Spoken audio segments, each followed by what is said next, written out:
"Get out of my bank, boy." Those 6 words cracked through the marble lobby like a gunshot. Heads turned. A line of customers froze mid-transaction. Even the air seemed to stop. Behind the counter, branch manager Patricia Wells leaned forward, finger aimed like a weapon. Her smile was gone. Her tone was law. Across from her stood David Holt, dark suit, burgundy tie, calm eyes. He did not flinch. He simply adjusted his cuff as the security guard beside him shifted, waiting for orders. Before we go any further, tell me where you are watching from. Comment your city below, hit that subscribe button, and share this video with someone who knows what it feels like to be judged before a word is spoken. Because in the next few minutes, everything you think you know about power, race, and silence will be tested inside this very bank. It was 9:42 on a Wednesday morning. The First National branch of downtown Chicago buzzed with the sound of printers and polite greetings until that sentence dropped. Patricia's voice had carried across polished floors, cutting through the scent of coffee and paper. A white name badge gleamed on her blazer, the letters "Branch Manager" etched like authority. David said nothing. He had learned, long ago, that silence was the sharpest answer to arrogance. He stood steady, his briefcase resting against the counter. His presence felt out of place to them, too quiet, too confident, too composed to fit their idea of who should be standing there. Patricia's tone hardened. "I said leave. We do not tolerate scammers pretending to be clients."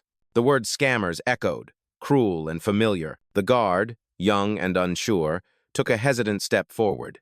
Around them, whispers began to ripple, a woman clutching her purse tighter, a man pretending to scroll his phone but recording. David finally lifted his gaze. "Is that official policy?" he asked, voice low, "or just your comfort speaking?" Patricia's jaw tightened. "You are not a real client. You people always try something." The phrase landed heavier than the walls could hold. A few customers looked away, some ashamed, some entertained. David's stillness filled the space like thunder waiting to break. He took a breath, unhurried. "Run my name," he said quietly. Patricia laughed. "Oh, I will. And when it does not show up, you are leaving in cuffs." Her certainty rang with the arrogance of someone who had never been wrong or had never been told she was. David's phone vibrated once in his pocket, a silent signal from his assistant. Everything was in place. He looked around the room, eyes calm, voice even. "Funny," he said. "I own this bank." The lobby fell into a silence so thick it seemed to hum. Somewhere near the back, a receipt printer clicked, breaking the moment like static before a storm. The branch was built to impress. Every surface reflected money. The marble floors gleamed like wet stone. The overhead lights were cold and blue, humming with that sterile rhythm only corporate spaces have. A massive chandelier hung from the center of the lobby, its crystal edges scattering light across the counters like shards of judgment. Every desk was identical silver trim, black monitor, blue folders stacked with mathematical precision. And in the middle of that calculated order stood chaos, disguised as calm. David Holt did not move. His stillness made people nervous. It made Patricia Wells louder. She stood behind the counter, her manicured hand gripping the edge as if ownership was measured by touch. The guard shifted uneasily beside David, torn between authority and uncertainty. A half-dozen clients stared from the line near the teller booths. Some whispered, others recorded. The sound of one phone camera clicking broke the air like a crack of glass. The manager's tone snapped again. "You heard me, sir. I said leave before this gets worse." David turned slightly, his reflection caught in the polished floor. "Worse for who?" he asked. His voice was calm, too calm. It carried the weight of someone who had already seen this scene before, in different rooms, with different faces. He placed his briefcase on the counter and folded his hands. The sound was soft, but it silenced even the hum of the lights. Patricia took a breath through her nose, quick and sharp. "Security, I am giving you a direct order," she said, her voice shaking slightly now. "Escort this man out." The young officer hesitated. His name tag read Ryan. He looked barely 25. He had the kind of posture that came from training videos, not experience. "Ma'am," he said carefully, "he has not done anything." "He is refusing to leave," Patricia snapped. "That is trespassing." David's gaze did not move. "I walked in to withdraw funds," he said evenly. "I am still waiting to be helped." The lobby began to shift. A woman near the entrance whispered to her friend, "Did she just call him a trespasser?" Her friend nodded, eyes wide. Patricia straightened her blazer, trying to regain control. Sir, we have procedures. We do not serve unverified clients. You cannot just walk in and claim you belong here. David raised an eyebrow. You think belonging needs to be claimed? That line landed differently. The room felt smaller. Every eye turned back to them. From behind the reception desk, another employee peeked out Ethan, a teller in his late 20s with rolled-up sleeves and tired eyes. He recognized David from somewhere, maybe a company photo, maybe an article, but fear kept him silent. He watched as Patricia's words piled up like bricks, each one closing the walls tighter around her. She gestured to the counter. Where is your identification? David opened his case slowly. Inside were neatly arranged folders and one sleek black tablet. He slid it toward her. Everything you need is right there. Patricia hesitated, then pushed it back with 2 fingers as if it carried something contagious. We do not accept personal devices as proof of funds, she said. You will not manipulate our system. David's tone did not change. I am not manipulating anything. Then prove it, she said, crossing her arms. He smiled slightly, the kind of smile that was not humor but patience. I intend to. The silence that followed was heavier than shouting. It stretched through the lobby, over the tellers, past the waiting clients. Even the elevator doors at the back stayed frozen, as if the building itself was waiting to see what happened next. A voice broke it. A small voice. Ma'am, Ethan said quietly, maybe we should check the executive list before... Patricia cut him off. Do not question my decisions. Her words echoed off the marble. David's expression did not shift, but something in his eyes hardened. The same look that had once steadied him through boardroom battles now resurfaced in this quiet war of assumptions. He remembered being 25, walking into his first bank as a young entrepreneur. The clerk had smiled politely until she saw his name on the form. Then came the questions, the delays, the subtle disbelief. He had walked out that day promising himself one thing. If he ever owned a bank, no one would be turned away for looking like him. Now, standing in this branch with his own company's logo on the wall, he felt that promise tighten in his chest. Patricia's phone buzzed. She ignored it. The sound seemed louder than it should have been. David leaned forward slightly. I gave you the chance to handle this quietly, he said. His voice stayed level, but it carried steel. Are you sure this is how you want it to go? Patricia scoffed. You think threats will work here? They are not threats, he replied. They are choices. For a moment, the only sound was the faint hum of the security cameras rotating above them. Every lens pointed toward the counter, every moment recorded. Ryan stepped back, unsure which side of history he was standing on. Patricia gestured toward the entrance again. Leave now before I call the regional office. David tilted his head slightly, calm, deliberate. Please do. He reached into his jacket pocket, pulled out his phone, and placed it on the counter. The screen glowed softly, displaying a single line of text. Protocol 12, stand by. Patricia frowned. What is that supposed to mean? David met her eyes. It means the system you work for is about to see what happens when silence ends. The chandelier above them trembled slightly as the air conditioning kicked in. And for the first time, Patricia Wells felt something she had not expected inside her own branch fear. At first glance, David Holt looked like any quiet professional, a man with calm posture, neat lines, and the stillness of someone who did not need to prove anything. He was tall, lean, dressed in a tailored charcoal suit with a silver tie clip that caught the faintest gleam from the lobby lights. There was nothing about him that screamed wealth or demanded attention. That was the point. He had built an empire by never needing to announce it. David Holt was the founder and chief executive officer of Holt Capital Holdings, the investment group that acquired First National Bank 3 years earlier during a major restructuring. The branch where he now stood was one of 265 properties under his ownership. He had walked into this one alone, unannounced, to test something he had always suspected, that policies could change, systems could evolve, but prejudice had a way of surviving the upgrades. Behind the counter, Patricia Wells saw none of that. What she saw was a black man standing with too much confidence and not enough deference. She saw a challenge to her control, and she mistook it for a threat. David had come without an entourage, without his driver, without the 3-letter badge that usually granted him instant access to private boardrooms. His assistant, Carla Evans, had tried to stop him that morning.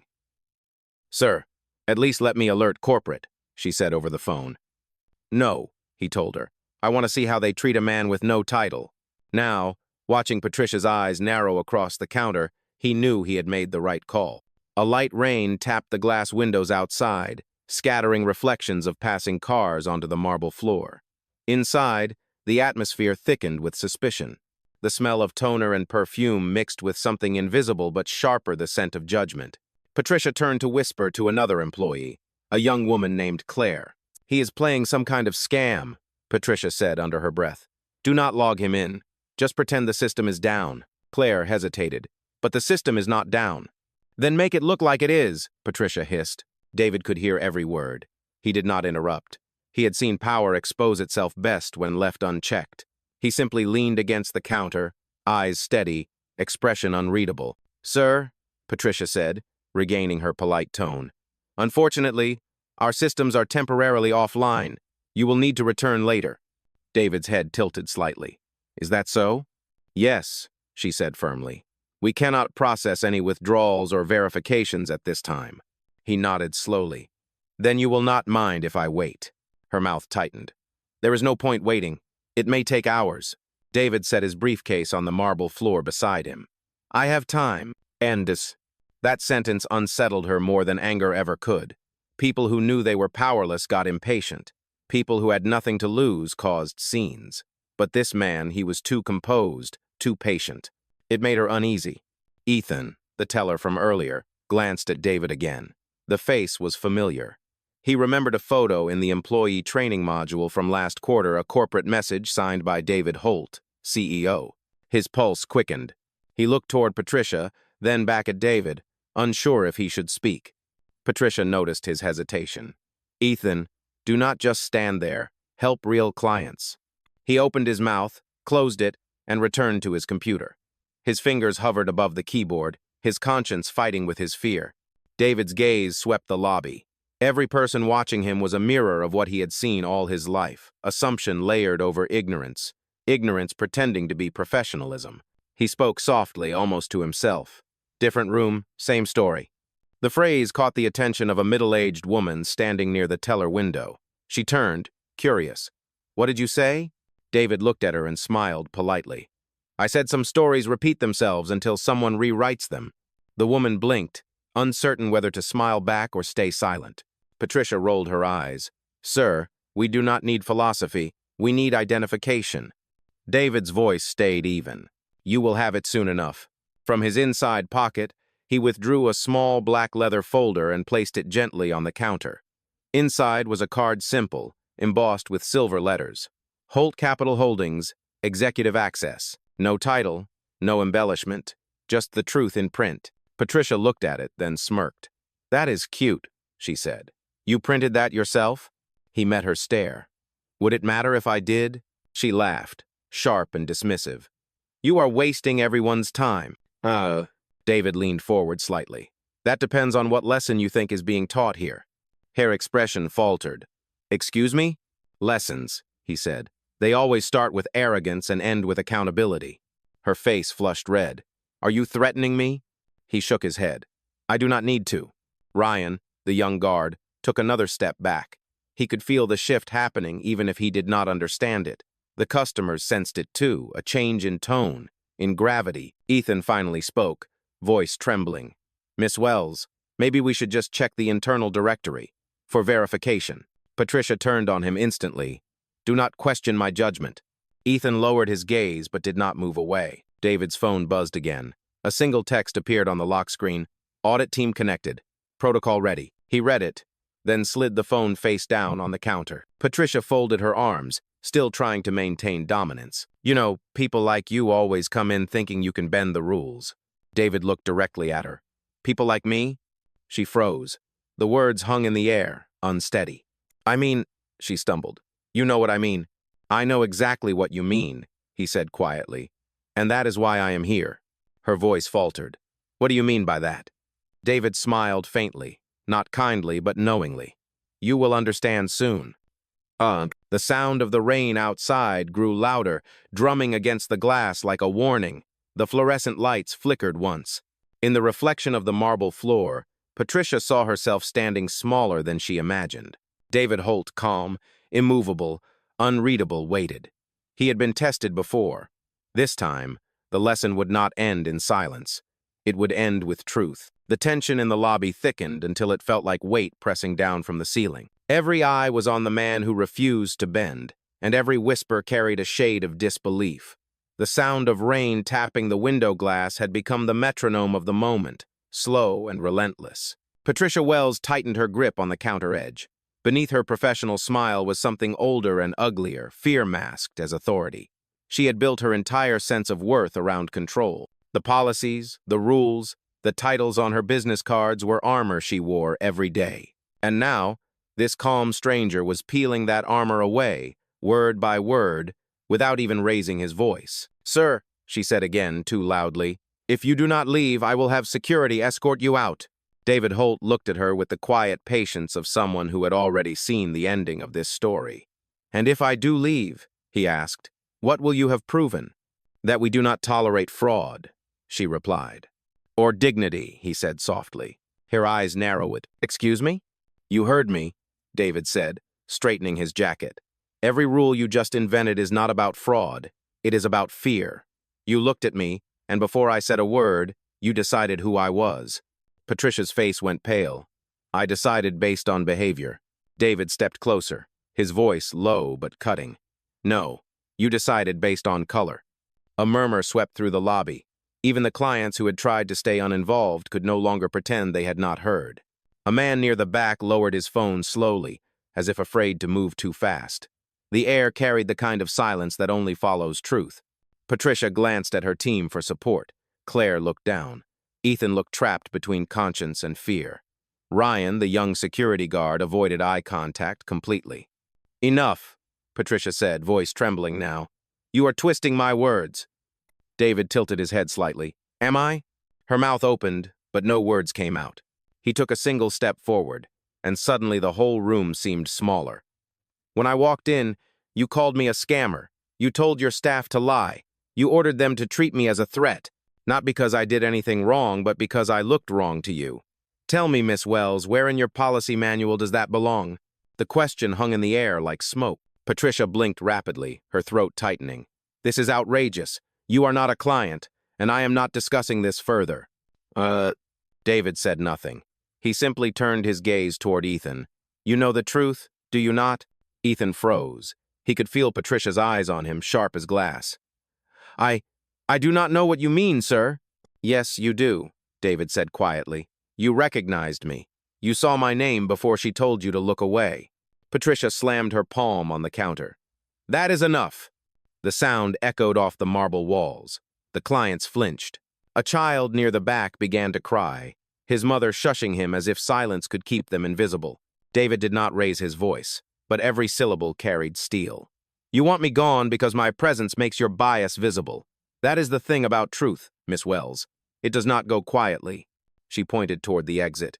"You are done here. Get out of my branch." Her words hit like a slap, but David's face remained unreadable. "Your branch?" he said. "You are sure about that?" "Yes," she snapped. "This is my branch, and I am in charge here." He studied her for a long moment, then nodded slowly. "We will see." The customers exchanged uneasy glances. Some recorded again. The faint red dots of phone cameras reflected off the glass doors. The story was no longer confined to the bank, it was being documented in real time. Patricia caught sight of the cameras and snapped. "Turn those off. No recording inside this facility." One woman near the corner said loudly. "Then stop giving them a reason to record." That sentence landed like a spark hitting dry paper. Patricia spun toward her, but David's voice cut through first. "Let it go," he said gently. "People should see what respect looks like when it is tested." Her nostrils flared. "Respect is earned." He nodded once. "So is power." The two of them stood only a few feet apart, but it felt like miles. The cold hum of the air vents seemed louder, the fluorescent lights harsher. David's reflection stared back at him from the polished counter, calm and centered. Patricia's reflection looked smaller, brittle. She tried to recover her composure. "I am following procedure, nothing more." "No," he replied. "You are following prejudice." Ryan took an involuntary step forward, unsure if he was supposed to intervene or just witness history. "Ma'am," he said softly, Maybe we should call the regional office to confirm. Patricia glared at him. Do not overstep. David watched her unravel. Your fear is louder than your authority, he said. She looked as if she might explode. You think you can intimidate me? David shook his head. Intimidation is noise. I prefer silence. For a long moment, neither of them spoke. Only the rain outside, the hum of lights, and the slow, rhythmic tick of the wall clock filled the room. Then Patricia reached across the counter, grabbed the black tablet David had placed earlier, and held it up for everyone to see. You want proof? She said. Here is your proof of fraud. Before anyone could react, she hurled the tablet onto the marble floor. It hit with a sharp crack that echoed through the branch. Gasps followed. David's eyes did not move.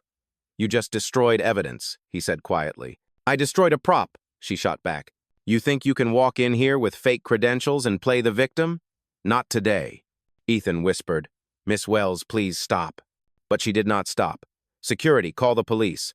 I want this man detained for attempted fraud. Ryan froze. Ma'am, he has not done. Now! She screamed. David exhaled slowly. You just made the second mistake, he said. Patricia scoffed. And what was the first? He looked her straight in the eye. Believing your ignorance was power. Oh. The lobby went completely silent. No one moved. Even the rain outside seemed to pause. And in that silence, David Holt reached for his phone. The screen lit with one phrase, Activate Protocol 12. He tapped it once. Somewhere deep inside the corporate network of First National Bank, systems began to shift. Cameras recalibrated. Files synced.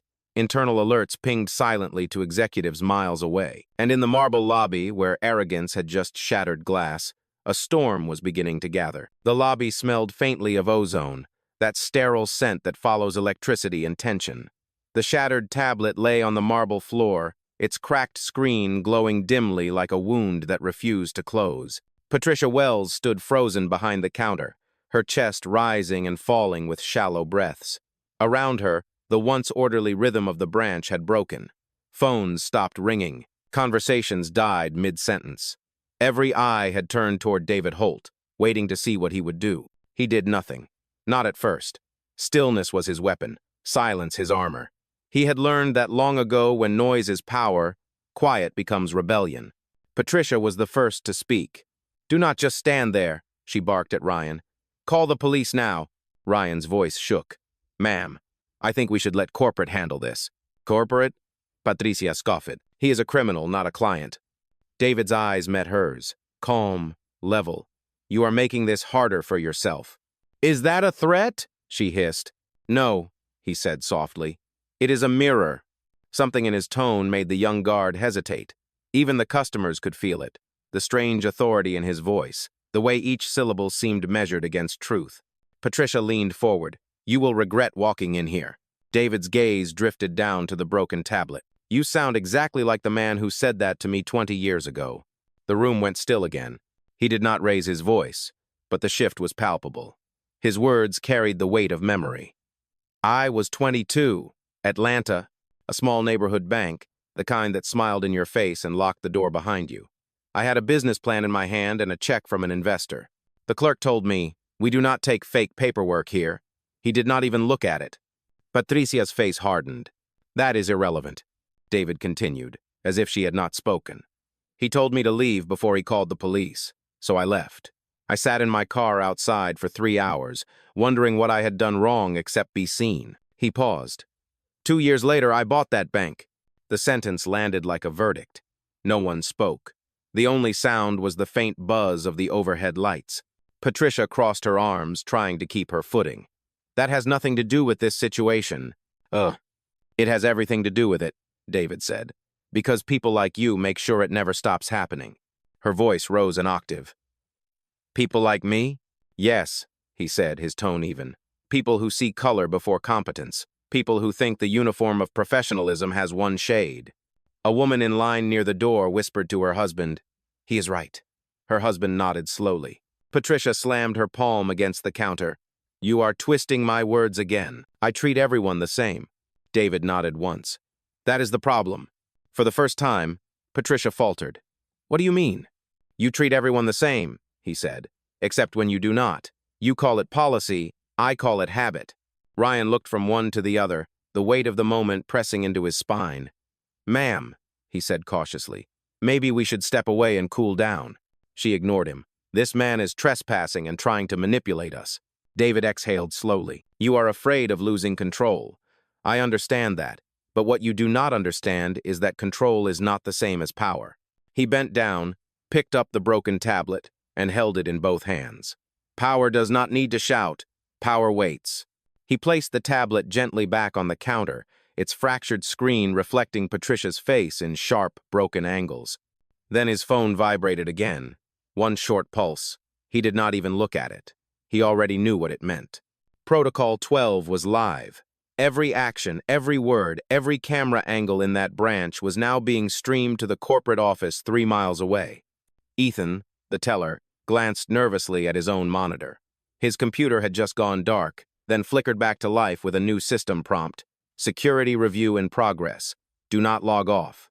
His heartbeat quickened. Patricia noticed the glow from his screen. "What are you doing?" Ethan swallowed hard. "I think corporate is watching." What?" she snapped. "That is impossible." David's eyes stayed on her. Nothing is impossible when truth is due. Her throat tightened. "You think this little stunt scares me?" He shook his head. "No. It humbles you. There is a difference." The sound of footsteps echoed from the far end of the lobby. Another employee, an older man from the loan department, had emerged from his office. "Is everything all right out here?" Patricia turned to him. "Call the police. We have a situation." The man hesitated. "Ma'am, maybe we should not escalate." "Now," she barked.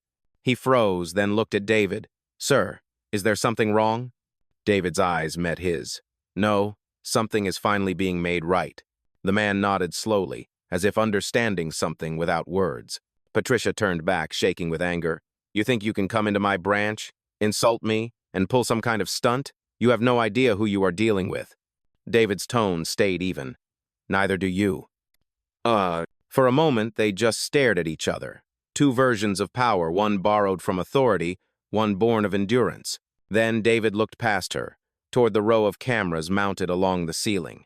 The red lights were blinking now, one after another, like beacons. He spoke quietly, but his words carried through the entire room. "They are watching, Miss Wells. Every policy, every word, every bias you ever called professionalism. The system finally sees you."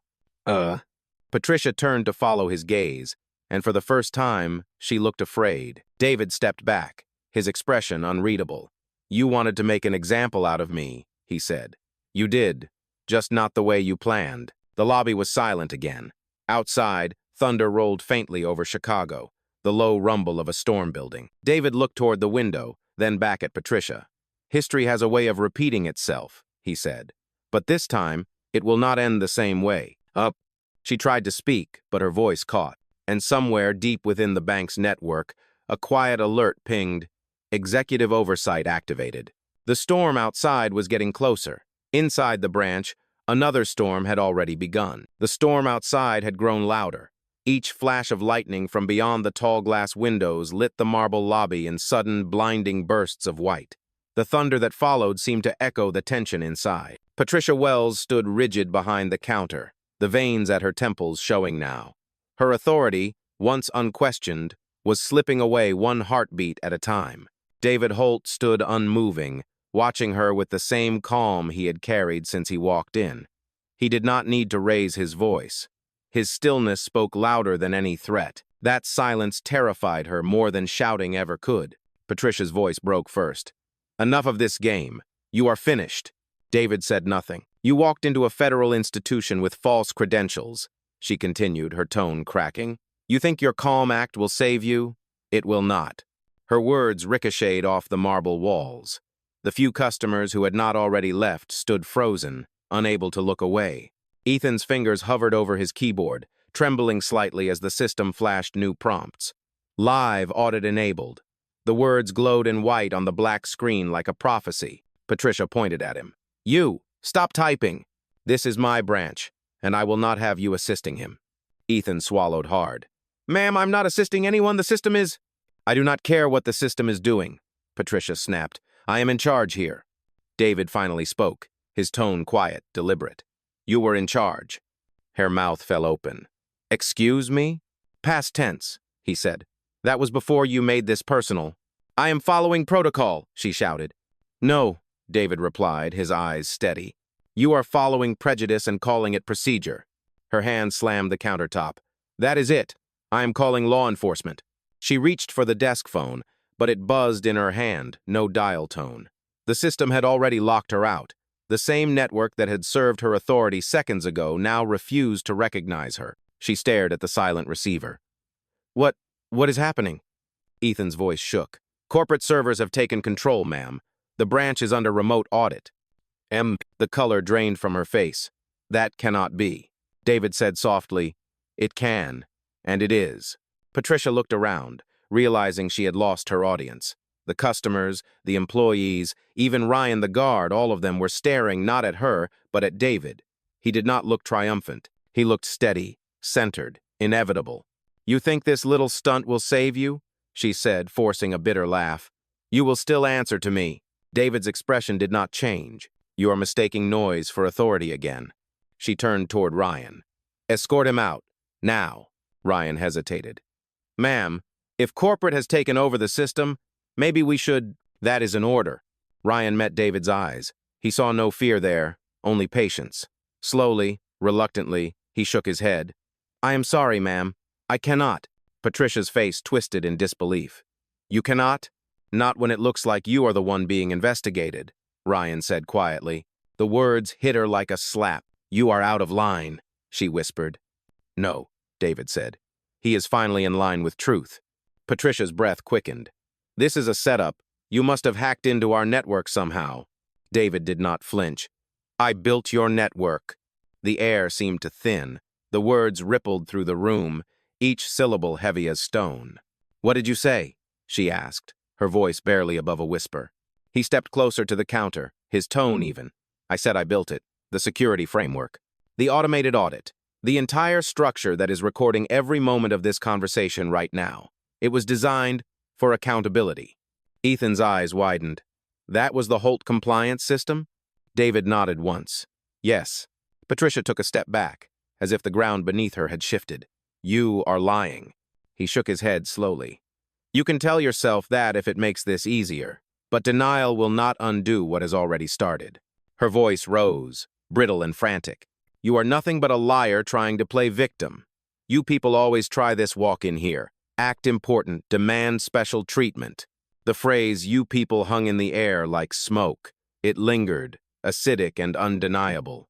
The lobby fell deathly silent. A woman near the exit whispered, Did she just say that out loud? Someone else muttered, Oh, this is going viral. David's expression did not change. There it is, he said quietly. The truth without disguise. Patricia's hands trembled. You are twisting my words. No, he said. You freed them. Ethan stood from his chair, his voice unsteady but clear. Miss Wells, please stop. Everything is being recorded. She turned on him, fury breaking through fear. Sit down, Ethan. You are lucky to have a job here. I know, he said, and I would like to keep it, which is why I'm not lying for you. Gasps spread through the lobby. Patricia stared at him in disbelief. You will regret this. Ethan shook his head. Maybe, but at least I will be able to look at myself when this is over. The sound of thunder rolled through the building again. Rain streaked down the windows, heavy and deliberate. David looked around the lobby, his voice calm.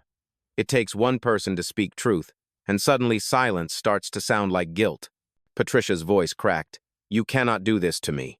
I am not doing anything to you, he said. You did this yourself. The red recording light from one of the lobby cameras blinked brighter now, as if the building itself were watching with judgment. Patricia backed away from the counter, her confidence unraveling with every step. I will call headquarters. They will fix this. Headquarters already knows, David replied. They have been watching since you broke the tablet. Her lips parted in shock. He looked at her once more, his expression calm, even compassionate. This is not punishment, Miss Wells. This is proof. Outside, the storm broke open in a sheet of rain. The sound filled the space, drowning the tension in white noise. But nothing could wash away what had just been said. For the first time since he walked into that branch, David Holt smiled a small, quiet smile. Not of victory, but of recognition. The storm outside had finally matched the one he had carried inside for 20 years. The hum of the rain had become the background rhythm of the scene, steady and low like a heartbeat.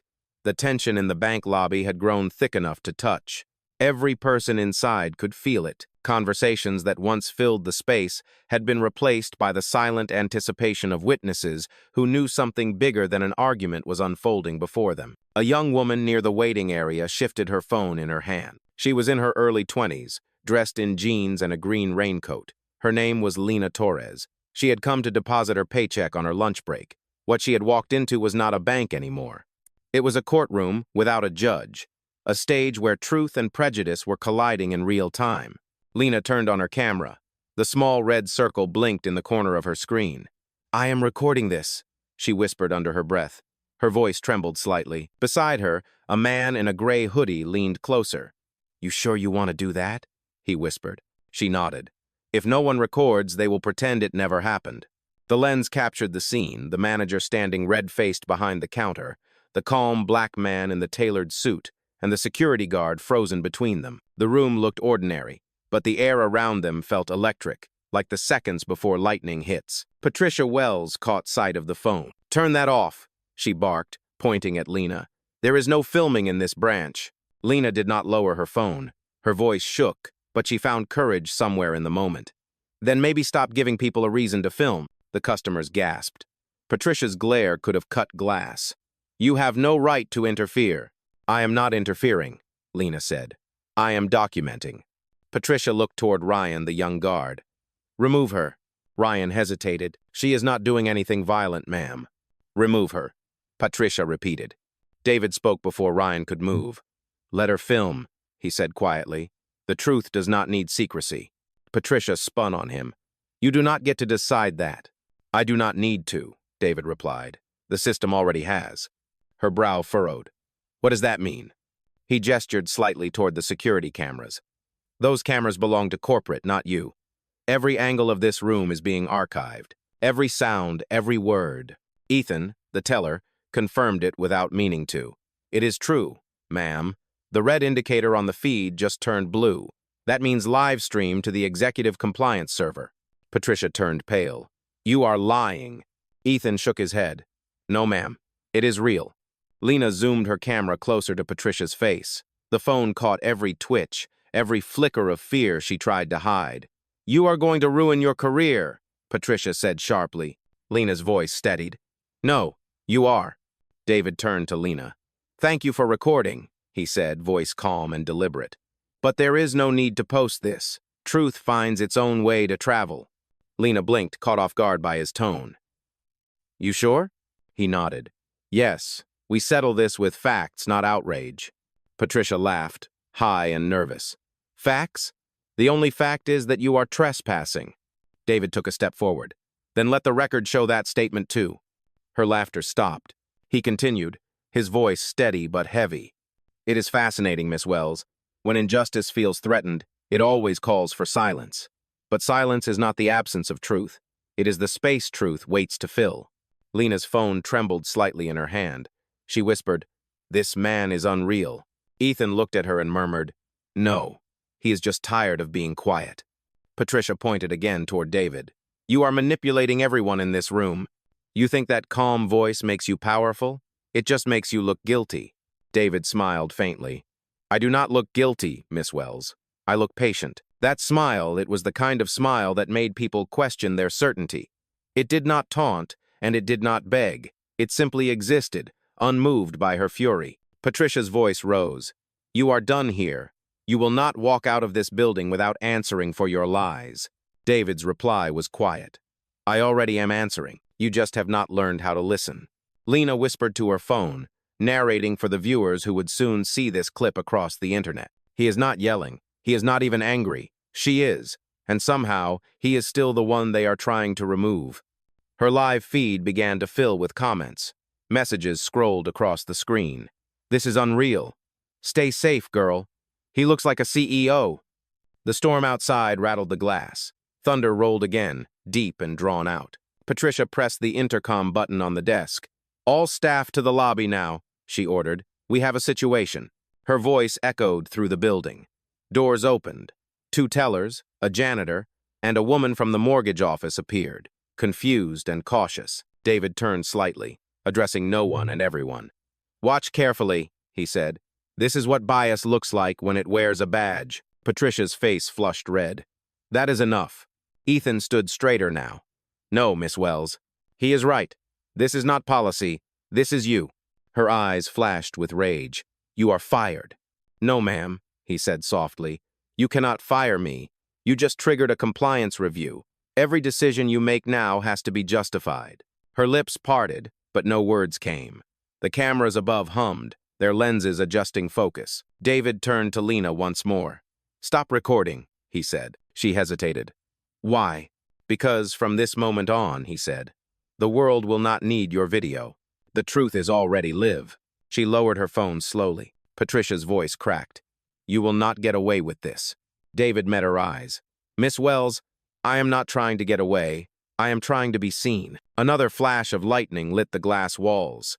The thunder that followed rolled like an ending. And then, without warning, the branch lights flickered twice and dimmed. The entire lobby was bathed in a pale emergency glow. A robotic voice came through the intercom, cold, emotionless, corporate. "This branch is now under executive compliance lockdown. Please remain where you are." Every head turned toward David Holt. He did not move. He did not smile. He just whispered, barely loud enough for the microphone above to catch. "Now the real audit begins." The red emergency lights washed the lobby in a dim hue that made every shadow look sharper. The air smelled faintly of static. Each person stood where they were, caught between disbelief and a strange, uneasy respect for the calm man who had just shifted the entire power dynamic without ever raising his voice. Ethan Ruiz sat behind his teller station, hands hovering above the keyboard. He could feel his pulse in his fingertips. The screen in front of him displayed a message he had never seen before in his 2 years at the branch. Executive oversight. Full data sync in progress. Patricia Wells was pacing now, her heels clicking against the marble like a metronome of panic. "What is this nonsense?" she snapped. "What did you do to the system?" David Holt stood still, his voice calm but unmistakably firm. "The system is doing exactly what it was built to do, protect the integrity of the company from corruption." She froze, her eyes narrowing. "Integrity? Do not talk to me about integrity while you are trespassing in my branch." Ethan swallowed hard. He knew something Patricia did not. He had spent long nights studying company procedures, learning every layer of the compliance system because he wanted to move up, maybe one day transfer to the corporate office. And now, as the security protocols began flashing across every workstation, he recognized the code. The system had not been hacked. It had been authorized. He clicked on the top right corner of his screen. The audit log opened, and there it was. Command initiated by D-Rye. Holt. Executive authorization, key, verified. Ethan stared at it for several seconds, his heart pounding. D. Holt. He knew that name. Every employee did. The founder, the silent executive, the man who had built the very framework that handled their salaries, compliance, and promotions. He was the reason the bank even existed in its modern form. Ethan looked up slowly. His mouth went dry. He whispered to himself, "It is him." Patricia spun around. "What did you say?" Ethan's throat tightened. He hesitated. "Ma'am, I think you should stop." "Stop what?" she barked. He took a deep breath. "Stop talking to him like that." Patricia glared. "You are way out of line." "No, ma'am," he said quietly. "I am exactly where I need to be." The words hung in the air, fragile but sharp. David turned his head slightly, his calm gaze meeting Ethan's. There was no pride in his expression, only acknowledgement, a silent thank you to someone who had finally seen the truth for himself. Patricia took a step toward Ethan's station. "You do not get to question me in front of customers." Ethan stood up. His chair rolled back and hit the wall with a soft thud. "I am not questioning you. I am confirming something. His name is David Holt." The room gasped. The sound was collective, instinctive, as if every witness had felt the weight of the revelation before they even processed it. Patricia blinked rapidly. "What did you just say?" Ethan pointed to his screen, voice trembling but steady. "The executive authorization came from him. He is not some random client. He is the system architect. He is the owner." Patricia shook her head. "No, That is impossible. Ethan's voice rose, no longer shaky but resolute. It is not impossible. It is right here. He turned the monitor so everyone could see. The name glowed in bright blue text. Holt, David, Executive Access Level 1. The lobby fell into complete silence. Only the rain outside and the low hum of the lights filled the space. Patricia's lips parted, but no sound came out. Her fingers twitched, as if reaching for a version of control that no longer existed. Ryan, the young security guard, took a cautious step forward. "Ma'am, maybe we should—" She cut him off. "Do not say it." But it was too late.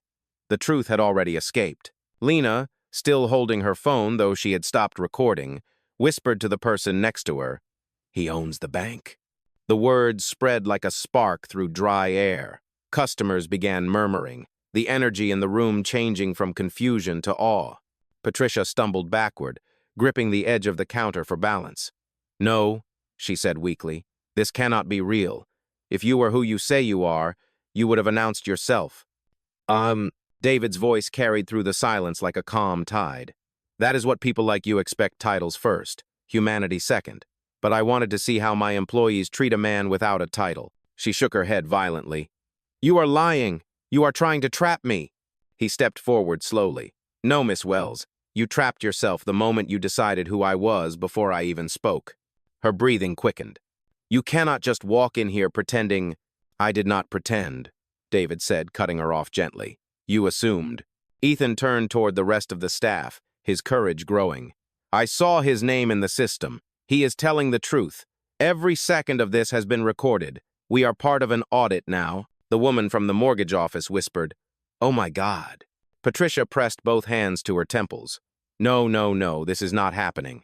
David's tone remained calm, almost compassionate. "It is happening, Miss Wells, and it is not a punishment. It is a reflection.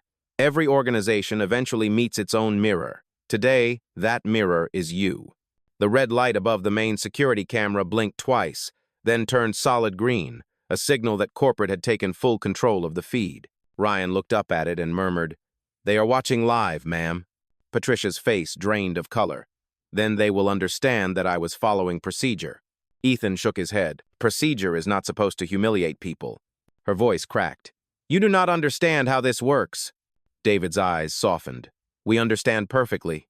He turned slightly toward the rest of the staff, his voice carrying the calm authority of a man who no longer needed to prove anything. "Do not be afraid of the truth. It only hurts when it first arrives. After that, it heals." Lena whispered, "He sounds like a preacher." "Oh." The rain outside grew heavier, each drop like a drumbeat against the glass. The thunder rolled again, closer now, louder. David looked at Patricia one last time. "You have spent years managing numbers, accounts, and policies, but you forgot the one thing that cannot be managed: dignity." She stared at him, trembling. "What are you going to do to me?" He paused. "Nothing that you did not already do to yourself." The lobby was silent except for the hum of power from the servers deep within the building. On every monitor, the same message appeared: "Compliance review active, awaiting executive directive." And standing in the center of it all, the man they had misjudged remained calm, watching, waiting, and letting the truth finally do what it was built to do. For a long moment, no one moved. The rain outside struck the windows like an unbroken rhythm, the thunder rolling through the city as if echoing the chaos building inside the marble lobby. The words "he owns the bank" hung heavy in the air, impossible to deny and even harder to process. Patricia Wells stood behind the counter, pale, unsteady, her jaw tightening as though the truth itself had betrayed her. Her voice, once sharp and commanding, had thinned to a whisper. "No, there must be a mistake." "Oh." Ethan Ruiz remained standing, his screen still glowing with the verification.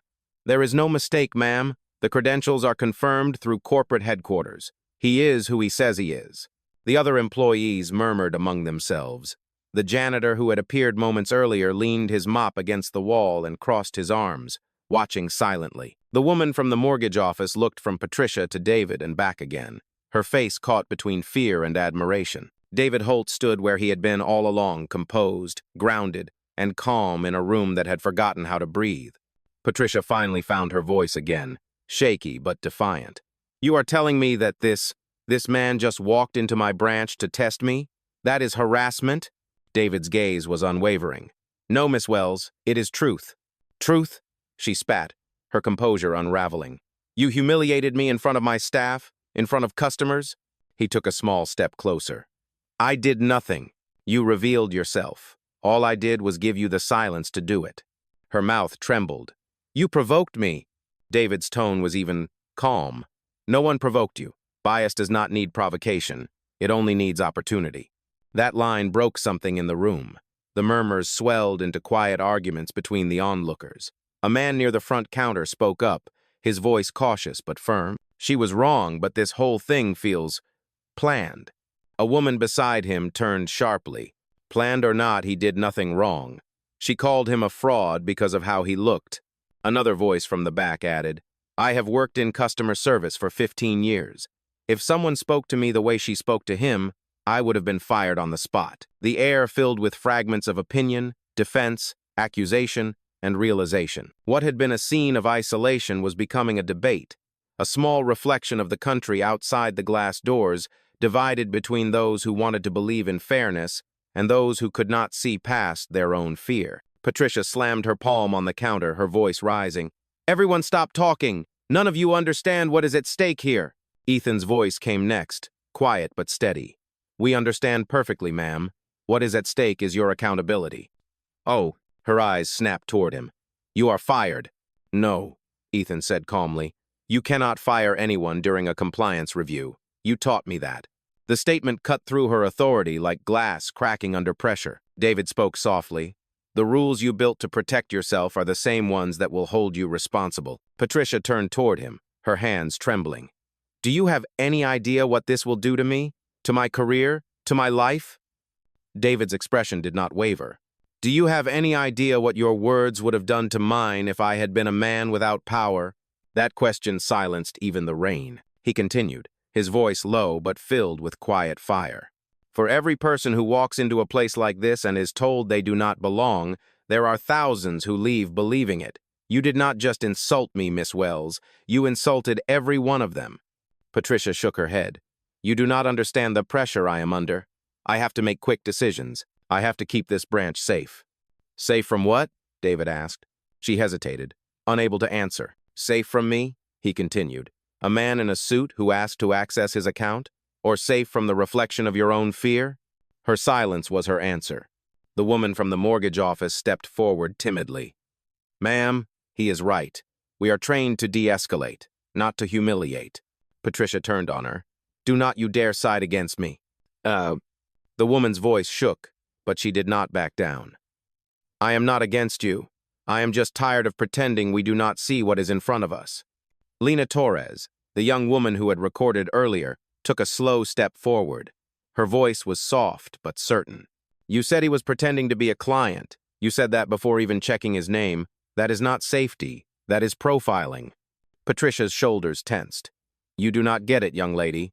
I have been screamed at, cursed at, threatened by people who look. She stopped herself, realizing too late where her words were leading. David finished the sentence for her, his tone razor-sharp but quiet. People who look like me? She looked down. I did not mean...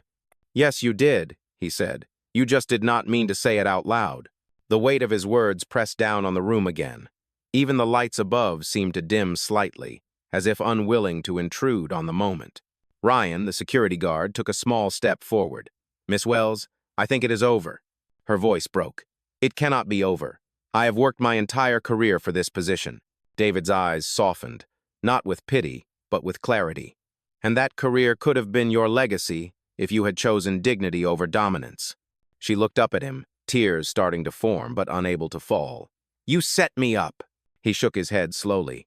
No, you exposed yourself. The entire room was silent now. The sound of the storm outside was all that remained, a steady reminder that nature, unlike people, does not hide its chaos. Ethan looked at David, his voice hushed.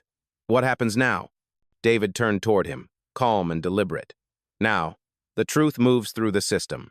The investigation will continue. But what happens next for all of you, that depends on what you choose to see. He glanced back at Patricia. Some people learn from truth, others hide from it. You will decide which one you are. Patricia looked defeated. I did not mean for it to go this far. David nodded slowly. No one ever does. That is why it always does. Outside, the storm began to break, the thunder fading into a long, low echo. Inside the bank, the storm of words had done what it needed to strip away pretense, leaving only truth standing in the open. And as David turned away from the counter, the reflection of the shattered tablet on the marble floor flickered under the lights, broken, but still shining. The storm outside had started to ease, but the one inside the bank was only getting louder. Thunder rolled softly in the distance, like a heartbeat slowing after a chase. The scent of rain crept through the cracks of the door, blending with the sterile chill of the air conditioning. It felt like the moment before something irreversible. Patricia Wells stood behind the counter, her pride crumbling piece by piece. Her hands trembled as she tried to keep her posture straight. Her lips quivered between words she wanted to say and the truth she could no longer deny. The lobby lights flickered once, humming faintly as if the building itself was holding its breath. She glared at David Holt, her voice low and dangerous. You think you can come in here, embarrass me, and walk away untouched? David's tone remained calm, steady. I did not embarrass you, Miss Wells. You did that when you mistook your authority for permission. Her jaw tightened. You cannot talk to me like that. I already have, he replied quietly. Patricia's composure snapped. Enough of this, she screamed. She reached into the drawer beneath the counter, pulled out David's bank card that had been sitting there since the confrontation began, and slammed it onto the marble surface. This is fake! It has to be! Ethan flinched. Miss Wells, do not. She grabbed the card and held it up to the light. There is no way this is real. You think you can fool me with this garbage? David looked at her, unflinching. That card is registered to Holt Capital Holdings, Level 1 authorization. If you run it again, it will confirm ownership. Patricia's breath came short and sharp. No, I am done listening to your lies. And then, without thinking, she did what she would regret for the rest of her life. She tore the card in half. The sound of plastic splitting echoed through the marble lobby like a crack of thunder. The entire room froze. Lena gasped softly. She did not just do that. Patricia dropped the pieces onto the counter, her face flushed with rage and humiliation. There. That is what I think of your little act. David's eyes fell to the torn card, then lifted back to her. His voice did not rise, but every word carried the chill of finality. You just destroyed corporate property, she scoffed. Do not threaten me with rules. I am the manager here. No, he said. You were. The red recording light above the security camera blinked brighter. The system was still capturing every frame, every word. Somewhere in the corporate offices miles away, executives were watching in silence. Patricia turned toward the guard. Ryan, escort him out. I am done playing this game. Ryan hesitated. His hands twitched near his belt, but his feet would not move. Ma'am, he said quietly, if he is who he says he is, and I lay a hand on him, I could lose my job. You will lose it if you do not, she snapped. David's gaze shifted to the young guard. His voice was soft but powerful. Son, think before you act. Every choice you make in moments like this becomes part of who you are. Ryan's throat tightened. He lowered his eyes and stepped back. I am sorry, ma'am. I cannot. Patricia's voice cracked into a scream. Then I will do it myself. Oh. She came around the counter and stormed toward David, her heels striking the floor in sharp, angry rhythm. Ethan moved instinctively, stepping between them. Ma'am, please! You are making it worse!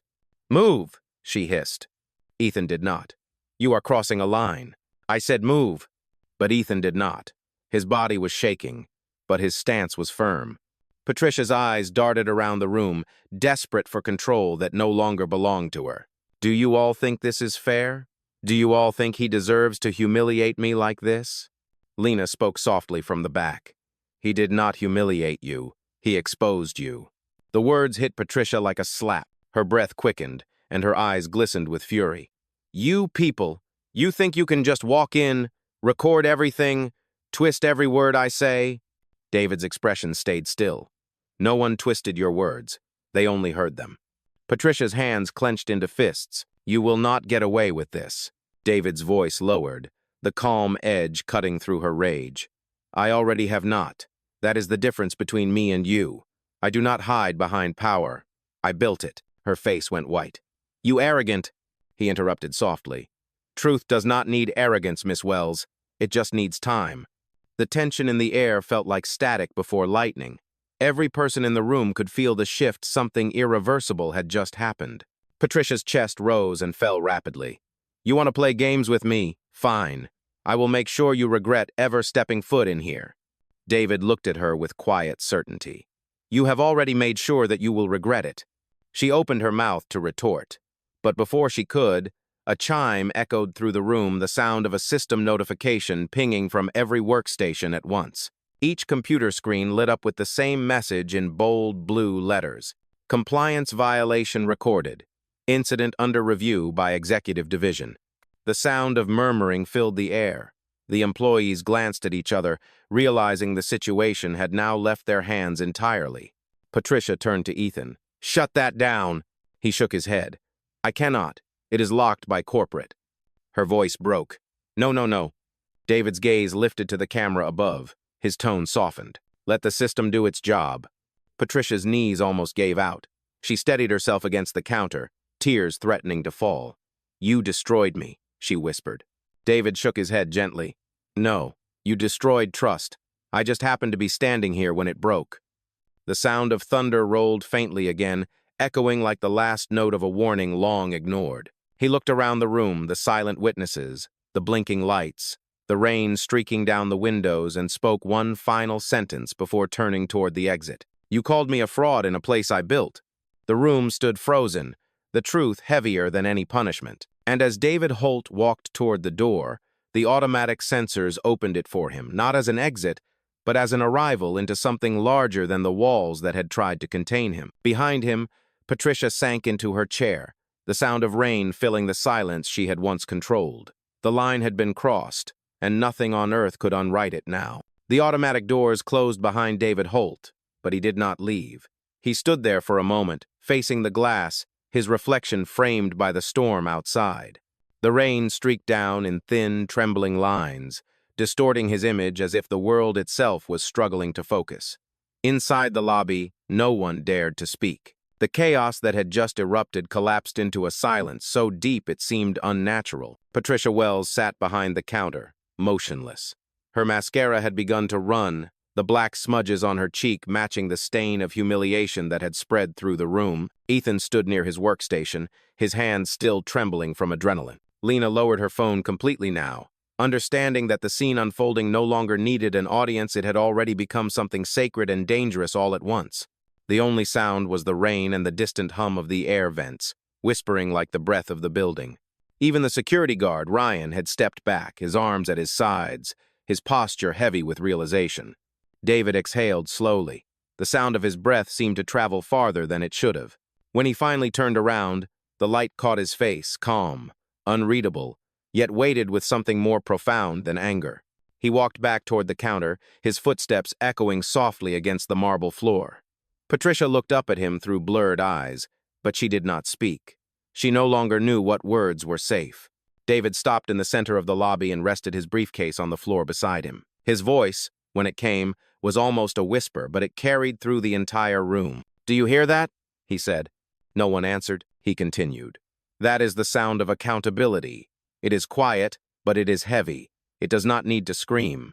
Patricia's voice cracked, small and uncertain. "What do you want from me?" David shook his head. "Nothing. I want you to sit in this silence for a moment. Listen to what it feels like when the noise of authority fades and all that is left is truth." Ember, she swallowed hard. "You do not understand what you have done." "I understand perfectly," he replied.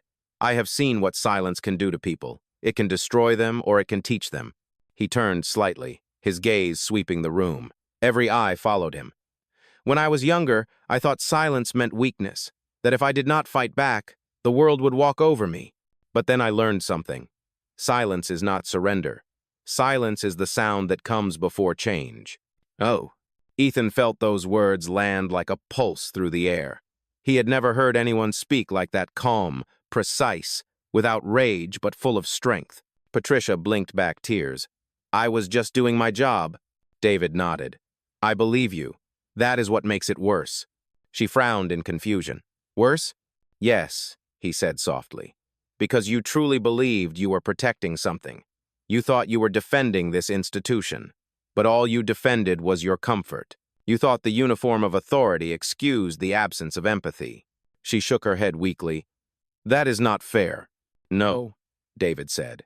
It is not, but neither was the way you spoke to me. The silence stretched again. Outside, a car drove by, its headlights casting brief flashes of light that flickered across the walls. It felt cinematic, as if every shadow was a witness.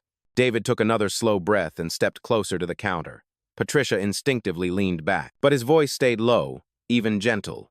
Do not mistake calm for forgiveness. What comes next is not about anger. It is about structure. Every action creates consequence. The intercom system crackled to life suddenly, making everyone flinch. A robotic female voice filled the space. Attention. Branch operations are under temporary executive review. Please remain in designated areas until further notice. Patricia closed her eyes. Oh, God. David glanced up toward the speakers. The system has started. Ethan's monitor flickered again. Lines of code streamed across the screen. He could see corporate tags, timestamps, and the phrase, compliance footage uploading. Sir, Ethan said carefully, they are pulling the recordings from the cameras now. Every second. David nodded once. Good. Patricia's breathing grew shallow. Please, she whispered. I have a family. This job, this position, it is everything I have worked for. David looked at her, his expression unreadable. Then you should have guarded it with dignity. Tears spilled down her cheeks. I made a mistake. I lost my temper. No, David said softly. You revealed it. He picked up his briefcase again and stood straight, his silhouette framed against the dim red light. The thing about truth is that it never leaves quietly. It always shakes the walls before it walks out.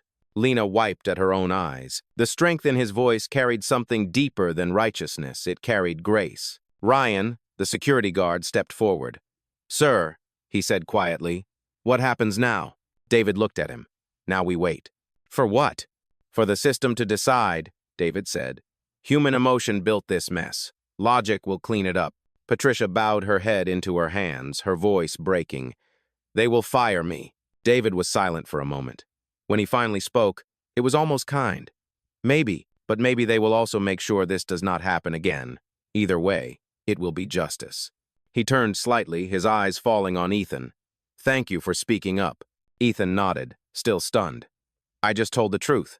David smiled faintly. That is all anyone ever needs to do. The storm outside began to ease into a light drizzle. The thunder had faded, leaving only the soft sound of rain like quiet applause against the glass. David looked around one last time, taking in the faces of everyone who had witnessed the day's unraveling, the guilty, the innocent, and the silent. Every room, he said, has its moment of reckoning. This was yours.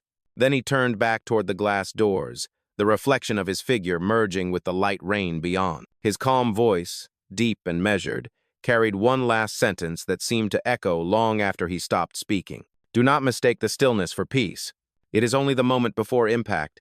And with that, the building's lights dimmed to black. The audit had begun. The lights came back on one by one, flickering in slow succession until the entire lobby was bathed in a pale white glow. The silence that followed was the kind that made every small sound feel enormous. The drip of rainwater from an umbrella, the click of a keyboard restarting, the faint buzz of electricity traveling through the vents. David Holt stood at the center of it all, as still as a monument. His phone vibrated once in his jacket pocket. The sound was barely audible, but in that silence, it felt deafening. Patricia Wells looked up from her chair, her eyes swollen from tears, her voice small. Who are you calling? David reached into his pocket and retrieved the phone. Someone who knows what to do next. He tapped the screen and held the phone to his ear. For a few seconds, the only sound was the low hum of the line connecting. Then a woman's voice answered, calm, precise, confident. This is Carla Evans, Executive Operations. Authorization key, please. David replied, his tone quiet but firm. Protocol 6, activate. Carla's voice sharpened. Confirming identity. David Holt, founder and chief executive officer of Holt Capital Holdings, he said. There was a pause. Then, identity confirmed. Do you want a partial lockdown or full compliance sequence? David glanced around the room, the broken faces, the trembling fear, the guilt that hung over the employees like fog. Full compliance sequence, he said softly. Document everything. Timestamp every verbal exchange. Begin with the moment the card was destroyed. Patricia gasped. Please, no, not that. I was angry. I lost control. David covered the phone's microphone with his hand, turning toward her. It is not about anger anymore. It is about record. He uncovered the phone. Carla, include all footage and staff responses. No edits, no summaries. Understood, she replied. Do you want me to notify legal? Yes. And public relations, David said. They will need to prepare for internal release. Patricia's voice cracked. Internal release? What does that mean?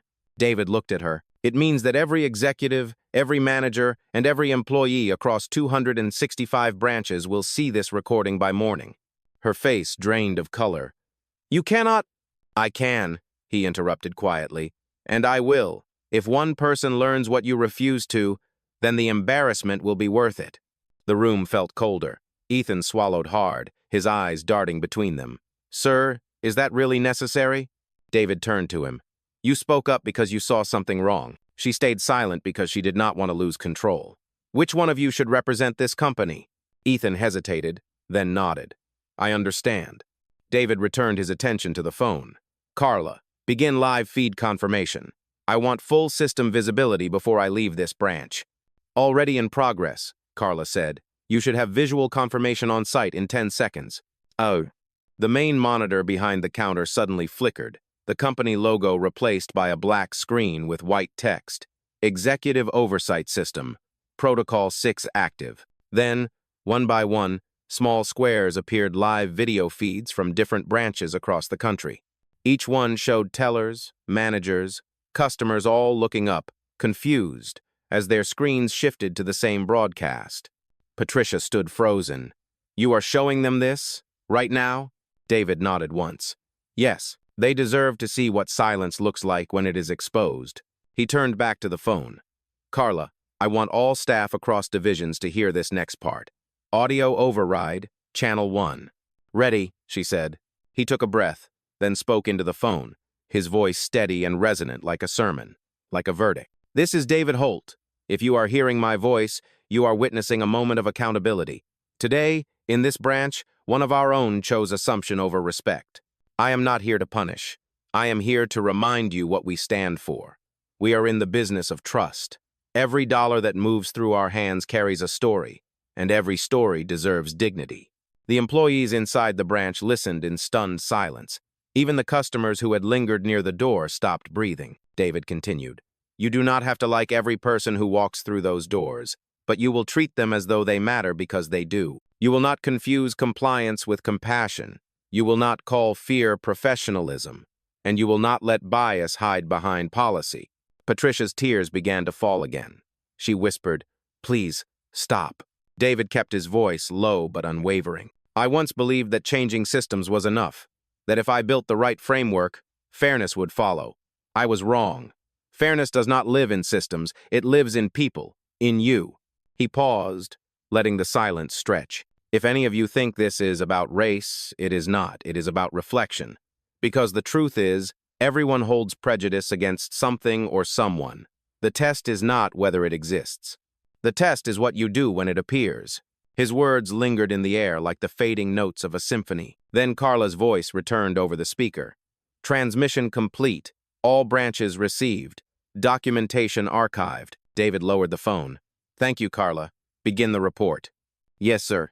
Compliance will contact you within 30 minutes. The call ended.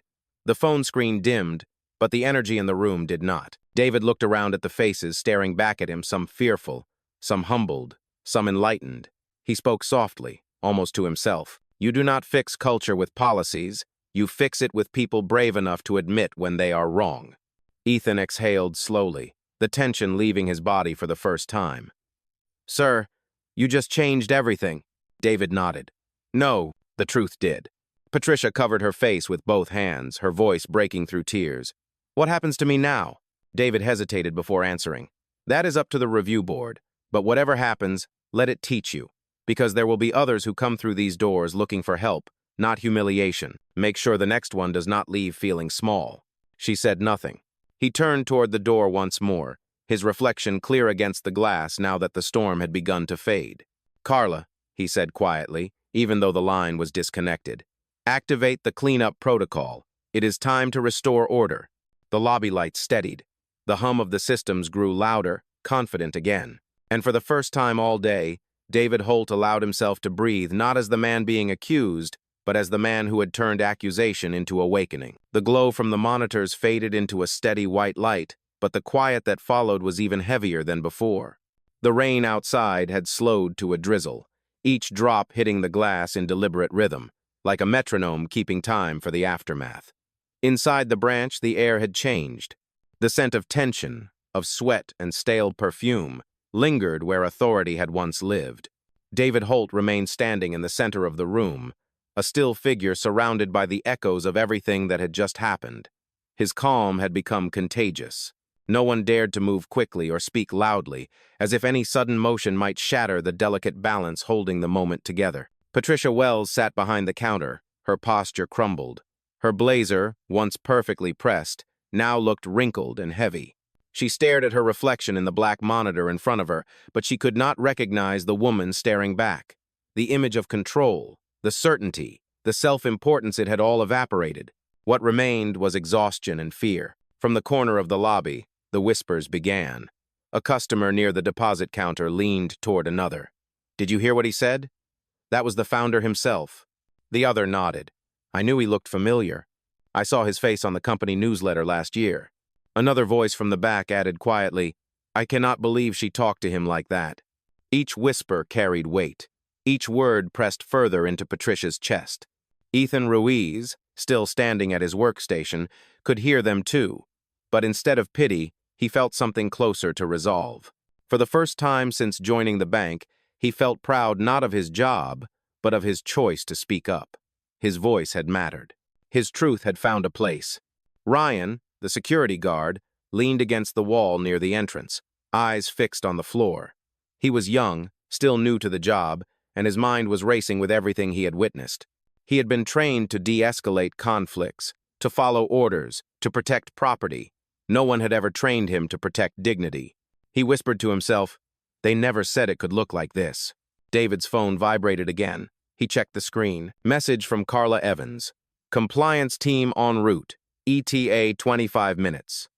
He placed the phone back in his pocket. The clock above the counter ticked softly, marking each second like a countdown to consequence. Patricia finally looked up, her voice quiet, almost childlike. "Mr. Holt," she said, "please, may I say something?" David turned toward her. "Of course." "I made a mistake," she whispered. "I know that now, but it was never my intention to humiliate you." "Huh." David's tone was calm, but not gentle. "Intention does not erase impact, Miss Wells." Tears welled in her eyes again. "You do not understand. The pressure, the expectations, every day I have to prove I belong here. I cannot afford mistakes." He nodded slowly. "Neither could I." She froze. "What do you mean?" He stepped closer, just enough for his voice to carry, but not enough to intimidate. "Every room I ever walked into, I was already one step behind. Not because I lacked the skill, but because I carried a color people judged before they heard my name. You think I do not understand pressure? I lived it before I could spell it." Patricia's lips trembled. "I was afraid of losing control." He looked at her with the weight of truth. "You never had control. You only had permission. The difference is what defines power." The employees exchanged glances, unsure whether they were witnessing punishment or revelation. Lena Torres stepped forward cautiously. "Mr. Holt," she said softly, "what will happen to her?" David turned toward the young woman. "That depends on her. The company will review the footage, the language, the procedures, but the real judgment will be how she behaves when no one is watching." Lena nodded slowly. "I think a lot of us needed to hear that." David smiled faintly. Then it was not wasted. Patricia leaned forward, her voice trembling. "I never thought of myself as someone who could do something like this. I thought I was fair." He nodded. "Everyone does. That is why it keeps happening." The whispering started again, softer this time, less gossip and more reflection. One customer murmured, "He is right. We all judge without realizing." Another added, "Maybe that is the problem, we never stop to listen." David turned his gaze toward the cameras above. Their red indicator lights blinked steadily, watching. He knew the executives at headquarters were listening. He wanted them to hear this, too. Accountability is not revenge, he said, speaking clearly. It is a reminder. Systems can correct numbers, but only people can correct hearts. The employees stood silent. The gravity in his tone made every word sound like truth carved in stone. Patricia wiped her eyes. You could ruin me with one phone call. David shook his head. I do not need to ruin you. I need to remind you. Power is not about who can destroy faster. It is about who can rebuild better. Her chin trembled. Why are you being kind after what I did? He looked down at her, his voice steady but soft. Because the world does not change when the powerful shout back. It changes when they choose to stand still. The lobby fell silent again. For the first time, the silence did not feel like fear. It felt like clarity. Ryan straightened his shoulders. Sir, he said quietly, if you ever need a guard for your corporate office, I would work for you any day. David's expression softened. Thank you, Ryan. But remember, a uniform does not make you powerful. Character does. Ryan nodded, his chest lifting slightly with pride. Ethan stepped forward too. Sir, when this is over, I would like to transfer to the compliance division. I think I finally understand why it matters. David smiled gently. I will remember that. Patricia looked up again. And me? She asked quietly. David paused before answering. You will remember this day for the rest of your life. Whether it becomes your ending or your beginning is up to you. The room remained silent, except for the ticking of the clock. The rain outside had almost stopped, leaving only the faint sound of drops sliding down the glass. David turned toward the door once more. The reflection of the word integrity on the company's wall glowed faintly behind him. Fear will always whisper, he said softly. But truth is louder when you stop trying to silence it. And with that, he picked up his briefcase and waited for the next call, knowing that silence had done its job, and now the consequences would speak for themselves. For a few long minutes, the only sound inside the bank was the quiet tick of the wall clock. The storm outside had weakened to a soft drizzle, but the weight in the air refused to lift. Everyone stood suspended between disbelief and awakening, as though the world itself was trying to decide what came next. The bright corporate screens behind the counter glowed with a cold, unwavering light. Compliance audit active. Do not interfere. The message was both a command and a warning. David Holt remained still in the center of the lobby, his briefcase resting by his feet. His presence filled the room with a steady gravity. He did not need to speak to be heard anymore. Silence had become his ally. Patricia Wells sat slumped in her chair, staring down at the torn halves of the card she had destroyed. Her authority, her confidence, her practiced smile, everything had evaporated. She looked up at him, hollow-eyed, as if waiting for him to deliver a sentence she already knew was coming. And then, from the far side of the counter, a voice broke through. Sir, it said quietly. David turned his head. It was Ethan Ruiz. The young teller who had once been too afraid to speak now stood tall behind his station. His shirt sleeves were wrinkled, his hands still trembling slightly, but his eyes carried something new. Resolve. Sir, Ethan repeated louder this time, I think you should know that headquarters is online. They can hear everything that is happening here. David nodded. Good. Let them listen. Ethan hesitated. His throat felt dry, but the words came anyway. They asked me to confirm the sequence of events, but I told them I will only give my report once everyone here has heard the truth. Patricia looked up sharply. Ethan, do not you dare. He faced her directly. Ma'am, with all due respect, I have been silent long enough. His words cut through the air like a clean blade. The employees and customers shifted their attention toward him. Even Lena, standing near the door, lowered her phone again. Ethan took a deep breath. When Mr. Holt came in, he did nothing wrong. He did not raise his voice. He did not threaten anyone. He asked a simple question about his account. You, ma'am, made it something else. You ordered me to lie and say the system was down. You told me to make him leave. Patricia's eyes widened. Ethan, stop talking right now. No, he said firmly. Not this time. David said nothing. His gaze remained calm, focused entirely on the young man standing before him. Ethan continued, his voice trembling but strong. You told us to treat him as suspicious before we even checked his name. And when I saw David Holt appear on the screen, you told me to keep quiet. The audience of employees and customers watched in stunned silence. Patricia's hands shook. You are twisting things. You do not understand the full context. Ethan shook his head. The context is simple. You saw a black man in a suit and decided he did not belong. That is the full context. Her mouth fell open, but no words came. He turned toward the others, the tellers, the clerks, the janitor, even Ryan the guard. How many of us have seen it happen before? Someone treated differently because they looked out of place? And we said nothing because we did not want to lose our jobs? We tell ourselves it is not our fight, but silence is just another form of permission. No one answered, but the shame in their faces was answer enough. Ethan's voice grew steadier. I am not saying this because I want credit. I am saying it because we need to start choosing what kind of people we want to be when no one is recording. David's eyes softened. He could feel the sincerity in every word. Ethan took a small step forward, his voice lowering. Mr. Holt, you once said systems do not create fairness, people do. I believe that now, and if you let me, I want to help rebuild this one. The silence that followed was profound. Even the hum of the lights seemed to fade. David studied him for a moment before speaking. You already have, he said quietly. The system is not the servers or the screens. It is moments like this when truth finds a voice. Ethan's throat tightened. I was scared. David nodded. Courage is not the absence of fear, Ethan. It is speaking anyway. Patricia leaned back in her chair, her face pale, her words a whisper. You will regret this, Ethan. You just ended your career. He turned to her, calm and sure. Maybe, but at least I will know it ended for something real. Ryan spoke from the doorway. He is right, ma'am. We all saw it, and we all felt it. Patricia's voice trembled. You are all betraying me. David's tone was quiet but precise. No, they are freeing themselves from the culture you built. Her eyes glistened. You do not understand what it takes to keep a place like this running. He nodded. I do. That is why I built it better. She looked down, defeated. David turned toward Ethan again. When this review ends, there will be changes. People will try to dismiss what happened here as an isolated mistake. Do not let them. Bias survives when it is renamed as policy. Keep calling it what it is. Ethan nodded, his voice barely above a whisper. Yes, sir. David glanced at Lena. And you, Miss Torres, thank you for recording. But remember, exposure is not enough. Change begins after the cameras stop. She swallowed hard. I understand. The rain outside had stopped completely now.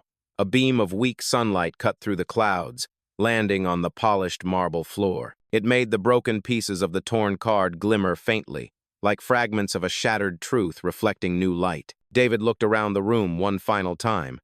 This is not the end, he said softly. This is the part people never film, the moment when silence turns into responsibility. Oh. He picked up his briefcase, turned toward the glass doors, and paused. Ethan, send the audit report to headquarters. No edits, no summaries. Yes, sir. As he walked toward the exit, the employees and customers instinctively parted to make space for him. No one clapped, no one cheered. The silence itself was the applause.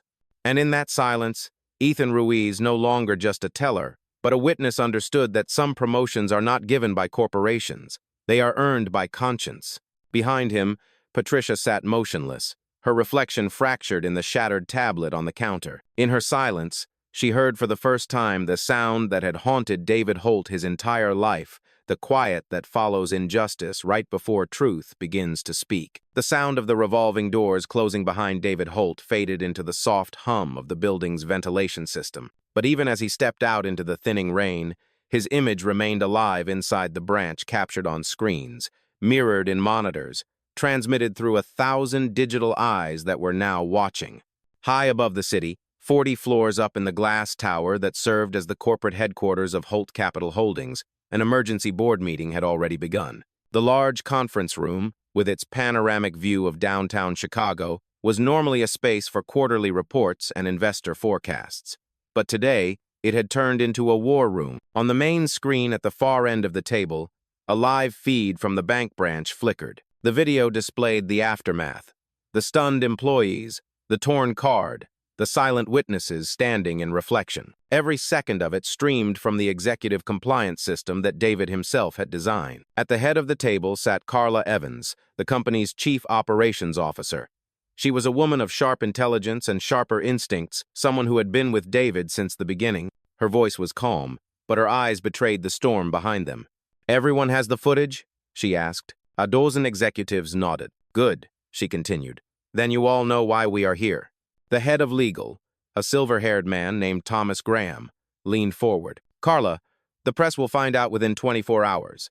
Someone in that branch recorded the entire thing. If that video leaks before we release an official statement, we will lose control of the narrative. Carla kept her gaze on the screen. David knows that. He is not afraid of losing control. Thomas frowned. He just publicly humiliated one of our managers. No, she corrected softly. He just held up a mirror. We are the ones afraid of what we see in it. The room fell silent. Across the table, another executive, a younger man from the marketing division, cleared his throat. This could destroy our brand. Investors will panic. People might pull accounts. Carla turned toward him. Or it could save us. For once, we are not reacting to scandal. We are defining integrity before someone else defines it for us. The man shifted uncomfortably. You are saying we release the footage? Carla nodded. Yes, exactly as David ordered. No edits, no filters. Transparency is the point. Thomas leaned back, skeptical. You realize this could ruin Patricia Wells. And there will be outrage, legal, political, social. People will demand action. Carla's expression hardened. Then we act. That is what leadership looks like. She turned to the assistant near the door. Patch me through to Mr. Holt's line. The assistant nodded quickly and began typing. A moment later, the screen at the end of the table split in two. On one side remained the live feed from the branch. On the other, David's calm face appeared, framed by the rainy street outside. Carla, he said, his voice steady but low. How bad is it? She exhaled. It depends on whether you call truth bad or overdue. David gave a small nod. The footage will spread. Yes, she said. By morning, every employee will have seen it. Good, he replied. Thomas interrupted, his tone sharp. David, we have to control this. We can handle it internally. Discipline the manager, issue a statement, and move on. Quietly. David's gaze turned toward the camera. Quietly is how injustice survives, Thomas. If you want to keep this company clean, you do not bury the mess. You show it, and then you clean it where everyone can see. The boardroom fell silent again. Even the city's hum outside seemed to pause. Carla leaned forward. David, people are already talking. They are saying this was a setup, that you staged the whole thing to test the staff. David smiled faintly. Maybe I did. Maybe I did not. The truth is, every day, life gives people the same test. Most of them fail it before the camera even turns on. Carla could not help but smile. She had seen this side of him before, the calm clarity of a man who had built power not through noise, but through precision. David continued. Do not defend me in public. Do not justify my actions. Just release the footage. The story will write itself. Thomas rubbed his temples. And what about Patricia Wells? David's eyes darkened slightly. Her actions will have consequences, but her name is not the lesson. Her behavior is. Carla nodded slowly. Understood. The younger marketing executive still looked uncertain. David, with all respect, people will call this performative. They will say it is about race. They will say you wanted attention. Oh, David's voice did not rise, but the conviction in it filled the room. Then let them talk. Let them argue. Let them dissect every frame. Because somewhere out there, a young man will walk into a bank tomorrow and be treated differently because someone saw this footage tonight. That is worth every headline. The room went silent again, but this time it was not from fear. It was from awe. Carla spoke quietly. You realize, David, this changes everything about how corporate accountability works. He nodded. Good. It was time. She hesitated. Do you ever get tired of fighting? He looked away for a moment, watching the rain slide down his car window. Every day, he said softly. But I get more tired of pretending everything is fine. The call ended. The screen returned to the live feed of the branch, now empty, except for the janitor quietly mopping the floor where everything had unraveled. Carla stood slowly, straightening her jacket. Prepare the internal memo, she said to her assistant. Subject line, the price of silence. Attach the full recording and David's statement. The assistant nodded. What should the statement say? Carla glanced once more at the footage, at the image of Patricia sitting behind the counter with her head bowed, the red indicator light still glowing above her. She spoke clearly. It should say that silence has consequences and we are no longer afraid of hearing ourselves. As the boardroom emptied, The rain outside began to fade into sunlight breaking through the clouds. On the streets below, people went about their lives, unaware that within hours, a single video would ripple across screens across the nation, an unedited truth from inside a quiet branch that had become the center of a revolution in dignity. And somewhere in the middle of it all, David Holt sat in his car, watching the rain slide off the windshield, knowing that the world was about to see not just what happened, but who they were when no one thought they were being watched. By the time night fell over Chicago, the storm had completely cleared. The streets shimmered with a thin layer of water, reflecting the golden light of street lamps and the neon glow of downtown billboards. The city looked calm, deceptively calm, but inside that calm was a storm of its own, traveling not through clouds but through screens. At exactly 9:14 p.m., a file began to circulate through the corporate intranet of Holt Capital Holdings. It was titled, "The Branch Incident, Full Recording." Within minutes, employees began opening it in offices, apartments, and homes across the country. By 9:22, someone had copied it. By 9:27, it was on a private forum, and by 9:31, it had reached the public. The video spread faster than any press release could contain. Hashtags flooded social media. Number, the Holt recording. Number, truth in the bank. Number, listen before you judge. The footage was raw. It opened with Patricia Wells standing behind her counter, her tone sharp, her posture rigid. The words she spoke were unmistakable, uncut, and unforgettable. "You people always think you can walk in here like you own the place." Then the camera shifted David Holt, calm, centered, answering only with silence that seemed louder than any argument. Millions of viewers watched as the confrontation unfolded, the power shifting in real time. They saw her anger, his composure, and finally, the moment the truth landed. He did own the place. In homes across the country, reactions were visceral. Some wept quietly. Some shouted at their screens. Some sat in silence, replaying the moment over and over, the moment when prejudice met its mirror. At corporate headquarters, Carla Evans watched the view count climb into the millions. She stood by the window, her reflection merging with the city skyline. Her assistant entered, carrying a tablet. "It is everywhere," he said softly. "Even the evening news is playing it in real time." Carla turned, her face calm but resolute. "Let them play it. We have spent decades building walls of policy. It is about time people saw what those walls hide." The assistant hesitated. "The board will not like this. Some are already calling for damage control." She shook her head. "There is no damage to control, only truth to face." Outside, across social media, the world had split into two camps. Some defended Patricia, calling her a victim of an overreaction. Others stood behind David Holt, calling him a symbol of strength and restraint. But regardless of side, no one could deny the power of the footage. It was not just a story, it was a mirror. In one living room, a retired black banker named Henry watched the video with tears in his eyes. "That man did what I never could," he whispered to his wife. He stayed calm while the world expected him to break. In a college dorm, two students replayed the scene on their laptop. One said, "He could have shouted, but he did not." The other replied, "That is what made it hurt more, because he did not need to." The next morning, news anchors spoke his name on national television. David Holt, the elusive founder of Holt Capital Holdings, became the center of a viral video that has ignited a national conversation about bias in professional spaces. Reporters camped outside the corporate tower, waiting for a statement. None came. Only a short post appeared on the company's verified account at dawn. "We do not erase what happened. We learn from it. David Holt." Oh, the post gathered millions of likes in hours. Back at his home office, David watched the coverage in silence. His phone buzzed endlessly, journalists, executives, politicians, all wanting his words. But he had already said everything that mattered. Carla called him once more. "It is out there," she said softly. "There is no taking it back." David looked out his window toward the city skyline. "Good," he said, "because truth does not belong behind passwords." He ended the call and leaned back in his chair.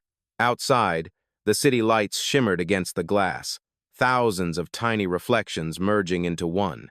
He whispered to himself, "Now, let us see who we become when no one can unsee it." The world was watching. The story had escaped the boardrooms, the branches, and the walls of policy. And somewhere, deep inside the hum of the digital storm he had set loose, the truth was finally free. By the next morning, Chicago was wide awake. Every coffee shop, every subway car, every screen that could play a video was replaying the Holt recording. The footage had taken on a life of its own, detached from the man who had lived it. It was no longer just a confrontation in a bank. It was a conversation about everything beneath it: race, dignity, silence, and power. David Holt's name had become a symbol. Talk shows dissected every frame. Editorials called it the quiet revolution of leadership. Others called it a masterclass in restraint. But among the noise, something deeper had begun to happen. People were looking inward. At Holt Capital branches across the nation, employees arrived early, their voices hushed. Some gathered in small groups to talk about the video. Others sat alone at their desks, replaying it privately on their phones. The company had never felt so alive or so exposed. In Atlanta, a regional manager named Monica Fields addressed her team before the doors opened. "We will not pretend this did not happen," she said. "We will not whisper about it in the break room or sweep it under a rug.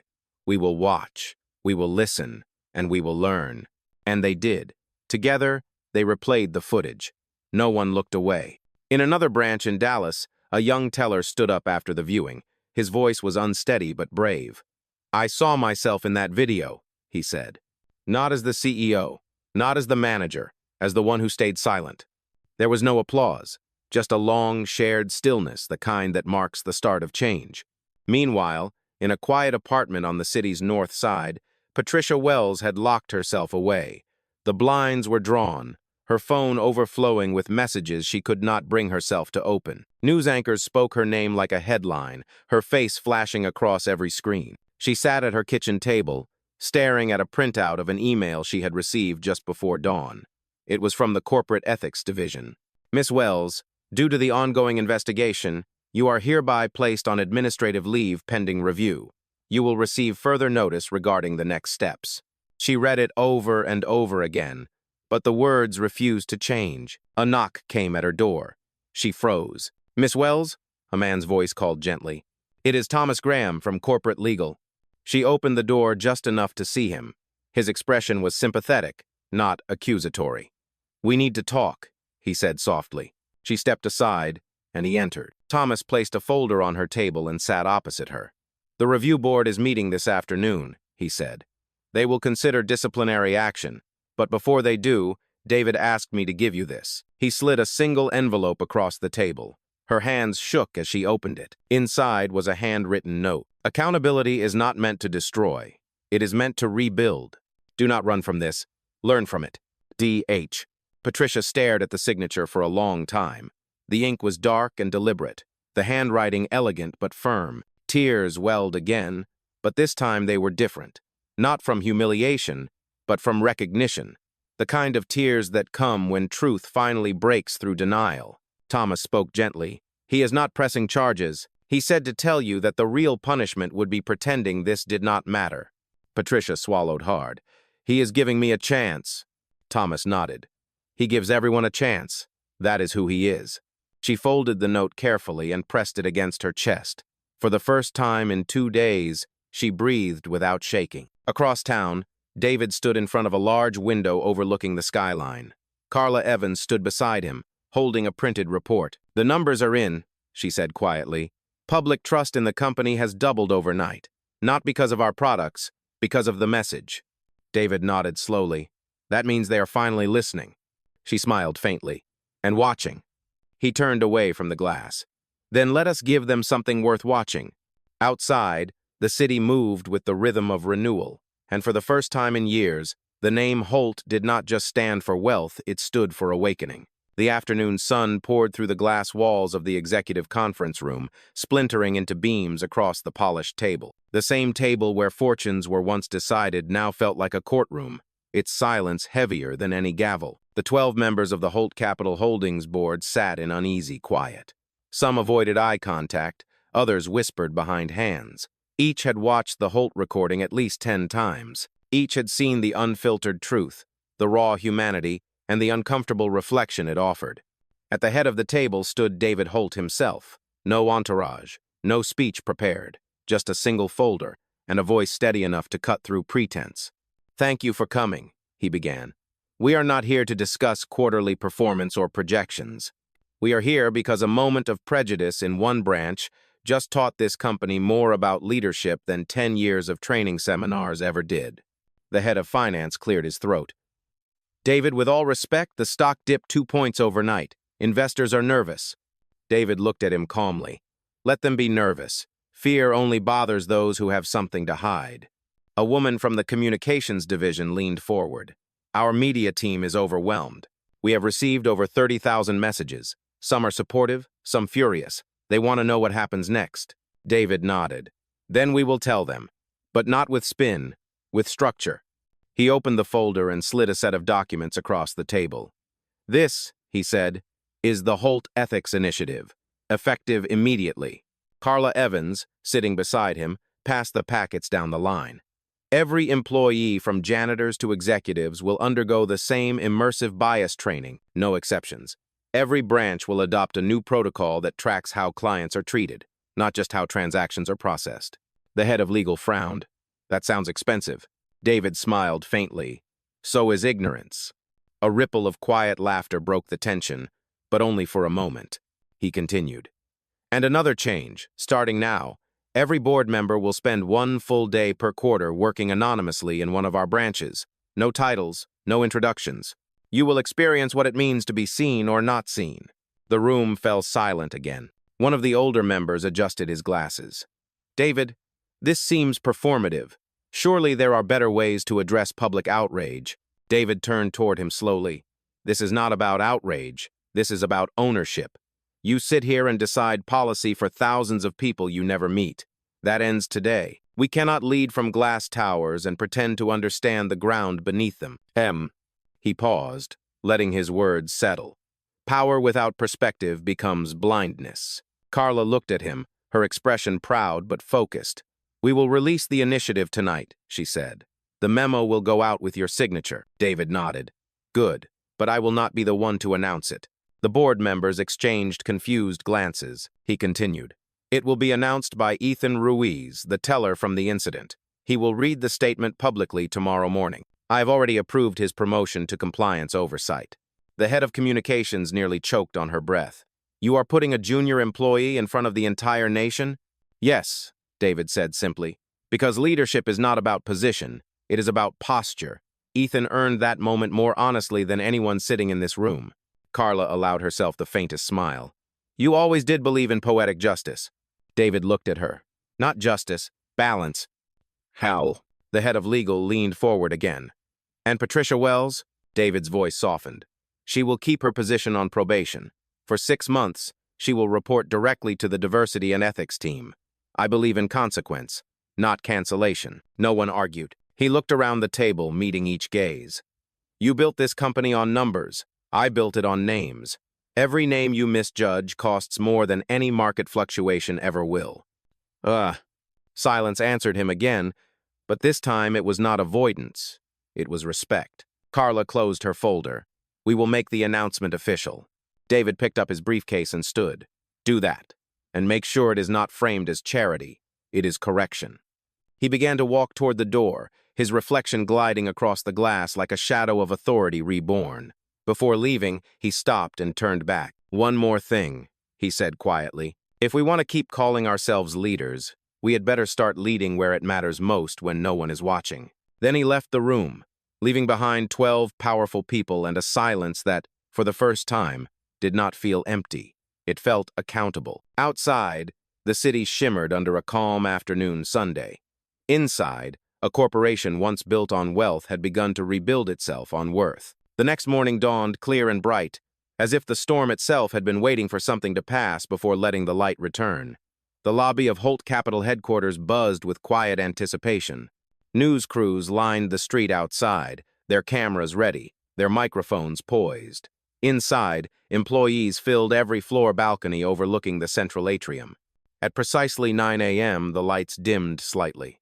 A single podium stood at the center of the marble floor, beneath a massive glass skylight that spilled sunlight like truth itself. Ethan Ruiz stood behind the podium. No suit tailored for cameras, no prepared theatrics, just the same crisp shirt and nervous determination that had carried him through that unforgettable day in the branch. His hands trembled slightly as he adjusted the microphone, but his voice, when it came, was steady. "My name is Ethan Ruiz," he began. "I am a teller with Holt Capital Holdings.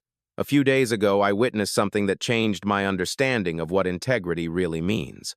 I saw a man remain calm in the face of prejudice. I saw silence used as strength instead of fear. And I saw a company forced to confront what it truly stands for." The room was silent, every ear turned toward him. He continued, "Today, on behalf of our founder and chief executive officer, Mr. David Holt, I announce the launch of the Holt Ethics Initiative. This program is not a public apology. It is a public promise that dignity will never again be optional inside these walls." Murmurs rippled softly through the audience. Cameras flashed. Ethan lifted his eyes toward the upper balcony where David Holt stood, quietly watching. Their gazes met a brief acknowledgement between the man who had built the company and the man who had found his voice inside it. Ethan's tone deepened. "Every one of us will take part in this change, not because we were told to, but because it is the only way forward. As Mr. Holt said himself, power without perspective becomes blindness. We refuse to be blind any longer." He paused, then closed, simply, "Thank you for listening and for seeing." The audience rose in quiet applause, not thunderous, but steady, respectful, real. And above them, on the balcony, David Holt did not smile.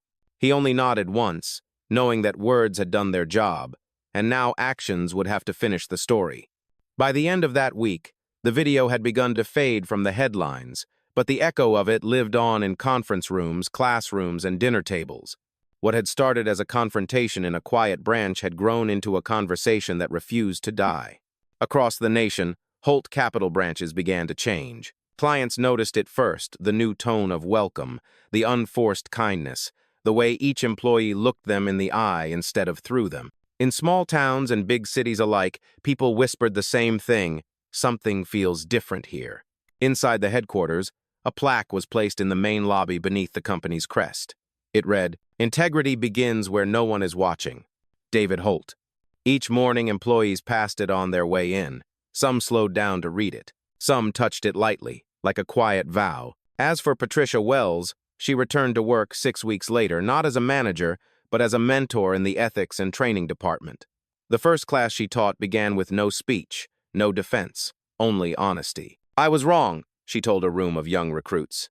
"And I learned that humility can rebuild what pride destroys." The recruits listened. No one interrupted. Ethan Ruiz adjusted to his new office overlooking the Chicago River. The plaque on his desk was small but powerful. "Speak, even if your voice shakes." He never removed it. And David Holt, he remained the quiet architect of it all. Some said he had changed the culture of an entire industry. Others said he had merely reminded it of its conscience. He never argued either way. He preferred the silence that came after impact, the kind that allows reflection to take root. One evening, long after the offices had emptied, he stood alone in the atrium beneath the skylight. The city glowed beyond the glass, endless and alive. He looked up at the engraved words on the wall, his own words, and whispered, "Now they can see." He picked up his briefcase and walked toward the doors, the echo of his footsteps filling the hall. Outside, the night was calm, the rain long gone, and as he stepped into the city lights, the legacy of that quiet defiance of dignity standing its ground followed him into the dark, shining louder than thunder ever could.